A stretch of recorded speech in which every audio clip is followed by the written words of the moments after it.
people thinking they have a problem in their relationships, and what's really happening is that there's an absence of structure.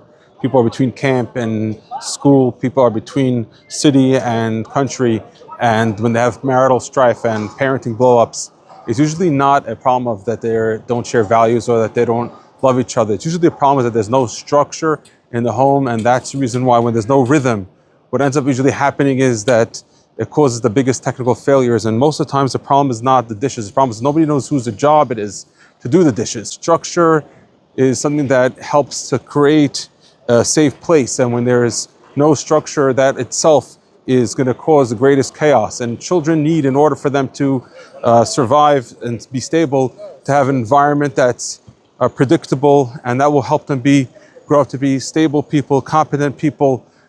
This is proven statistically that when kids have proper systems, they do better socially, emotionally, they have better physical health.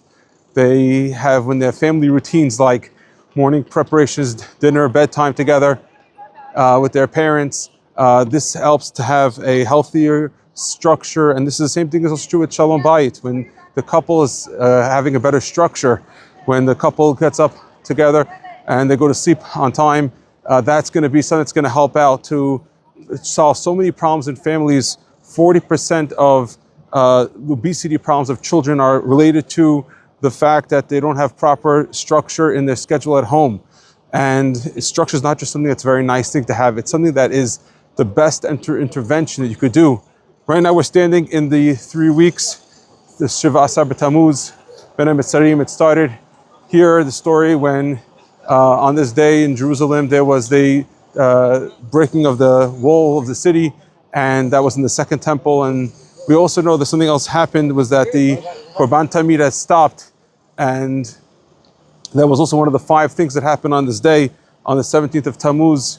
And these 2 things are connected. The 17th of Tammuz, that there was the stopping of the Korban Tamid, happened when the story happened in the Greek time when the Hashmonaim were ruling the land, and there was 2 King Hashmonaim brothers that they fought over the city, and they had a siege from one to the other.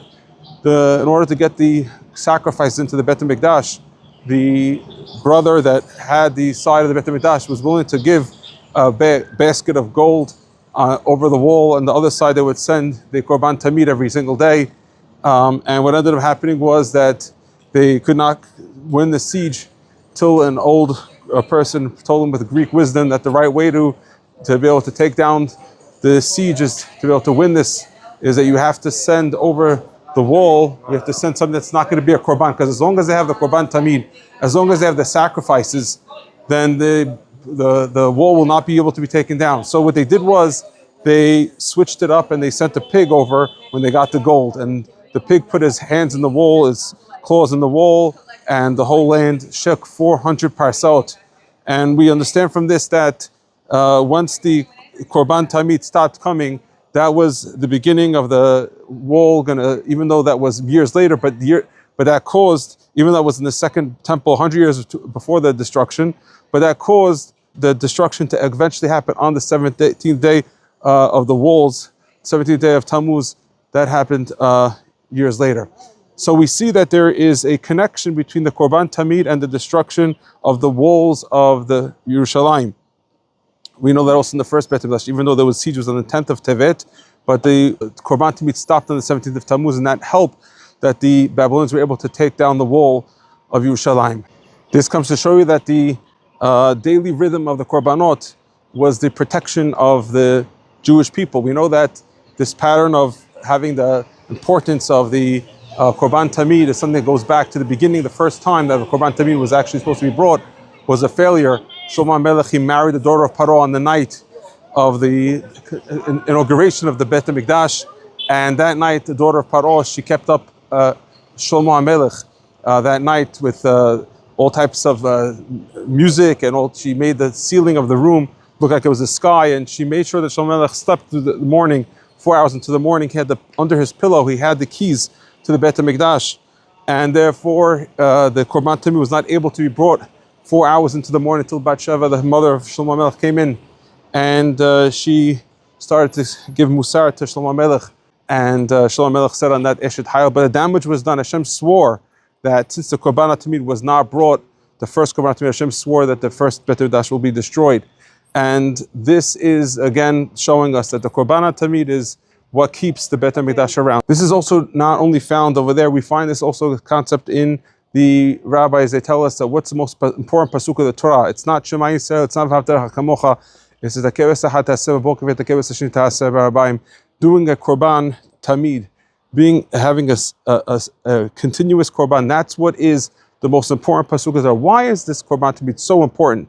And the answer is because the Korban Tamid is what shows us continuity and having a schedule. And when we have a schedule to serve Hashem, we start off the day on the right foot, we start off the day in the right attitude, one thing leads to the next. And the same thing is also true as how we finish off the day.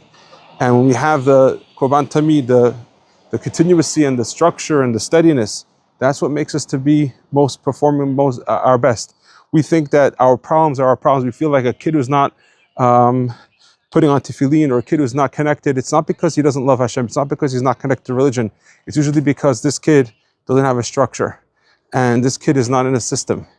And once we have the system, we have the structure, it's so easy for everything to follow from that place going on. If you feel that lately you've not been performing your best, offering the first person who reaches out for a first free session on this subject of how to be able to build your structure so you'll be able to perform your best, reach out to me and reach the stars.